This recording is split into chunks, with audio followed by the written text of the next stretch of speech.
Hey, this is Marcel of Marcel on Tech, and today we are testing out my Apple keyboard replacement. So this is my original Apple cabled keyboard here, and what I've been looking to do is to find a non-Apple related replacement for this keyboard because it is cabled, it's not Bluetooth, and it does not have Touch ID.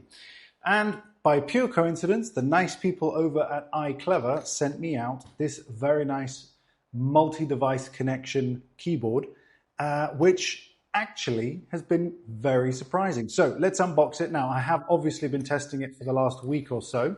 Comes in a very decent box. How would you think it compares with the Apple packaging? Of course, it's hard to compete with the likes of Apple.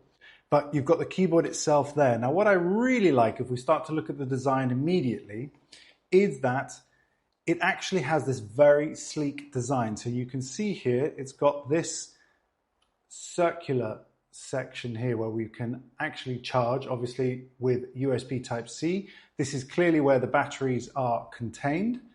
And otherwise, you have this very nice subtle edge here, which just allows it to grip the table. Now, of course, it does have grips on there as well. But actually, I found it to be very comfortable to use. So what are the features that I like about it? Well, what I like about it is the spacing. So the spacing is very good.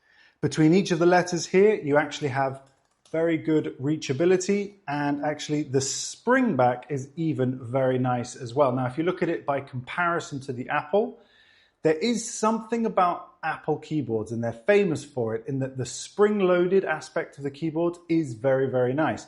And the spacing between the keys as well is larger. So it means the keys are smaller on the Apple product. But in fairness, I actually find that I make less mistakes with this keyboard, which is quite good and respectable in fairness, which I like. Also, you'll notice that the coloring is very, very similar. I think iClever have attempted to do that on purpose to replace the likes of the aluminium colored Apple keyboards.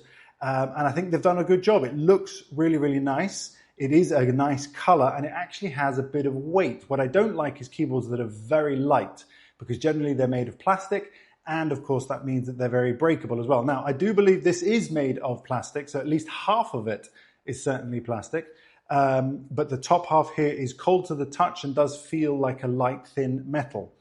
Now, the other part is, of course, is that you've got a full keyboard here. Now, it is slightly less spaced out than on the Apple keyboard there. And one of the aspects that I don't like about this keyboard is these arrow keys. They are very bunched up here. What I really like about the Apple is how much space there is here. But you can see, as a result of that, you've obviously got quite a lot more keyboard to take up space, whereas this is slightly more compact. And I've just got used to it. Basically, it's a case of getting used to the positioning of the arrow keys. Now, the other thing that I really like about this is the ease at which it connects. You can see here at the top, we've got these Bluetooth buttons for connection. You can connect to 3 separate devices. So I've got it connected to my Mac M4 over here, which is fantastic. But if I wanted to connect it to my phone, I could do that. If I want to connect it to a tablet, I could do that too. And then I can pre-select all these 3 Bluetooth pre-saves or presets. Now, of course, you've got the quick keys on various parts at the top here. So in your F keys, what I really, really like, you've got your standard play, pause, backwards, forward, volume controls, very, very useful. Multi-window as well. But you also have lock here as well. So if I push the lock key, it will actually log me out or lock my screen on my computer. And therefore, obviously, the screen is therefore secured, which is really, really nice. Of course, you've got your command key because I'm running on Apple, but it's compatible fully with Windows as well as Linux, which is actually really cool. I don't use that system, but it works with all 3 of them because, of course, it's a Bluetooth connection. And of course, fundamentally, it will work. Now, this is a Spanish ISO keyboard, so it has the Enya button. The Enya button for me doesn't really serve much purpose, so I would actually prefer the UK one. However, because I'm based in Spain, this is the one that I got sent, obviously, and it works just fine. Obviously, there are some keys that are in slightly different positions, like the @ key is actually over here, but otherwise all of that's configurable through the software on the device that you're on. Now, one of the aspects that I don't like about this is that it does feel a little bit vulnerable to bending. This isn't really designed for you to take around with you, so it's a little bit bendy, as you can imagine, but that's because it's made of a lightweight plastic.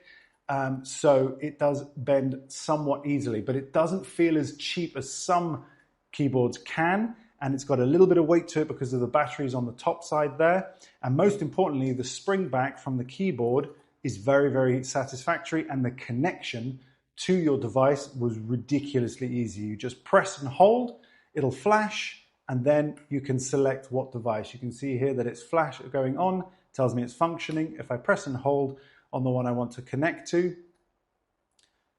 I can then go to my phone and I can go to my Bluetooth settings. It will then become discoverable.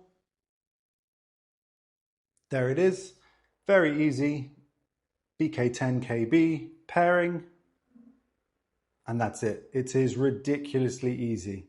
If I now go to any note-taking or messaging app, let's say I want to go to Google Keep, then I can now type it in here, and you see it will come up and give me full control. Typing now on here, difficult to do from behind the camera, but you get the idea. Typing is now fully functional through the keyboard. I can put up the numbers and it works really, really nicely, and I can delete. And I can disconnect from this device and swing straight on over to my computer. If I just press number 1, it's then going to cut out on the phone, go back to the keyboard, and then I can start typing on my computer immediately. So it's very easy to use. It just has an on-off switch here, which obviously powers it, and of course the battery. Now, I've been using it already for a week, and I've still got, let's see what I've got.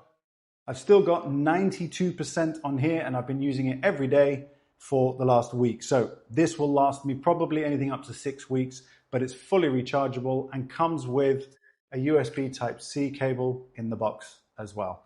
So tell me what you think. Let me know if you have one, if you like it. If you, obviously links will be in the description, but I would highly recommend it. And of course, finishing with the price. The price at release of this video is just 50 euros. So that is considerably cheaper than any Apple comparison. And of course, I think the quality is actually not that far off anyway. The fact that this is a Bluetooth device means it connects immediately with any Bluetooth device instead of having actually a cable. So I've been looking for an upgrade. I'm very happy with this. Thanks for watching. Let me know what you think, and I'll see you in my next one. Bye-bye for now. Full disclosure, iClever had absolutely no influence over the content of this video and just provided me with the keyboard.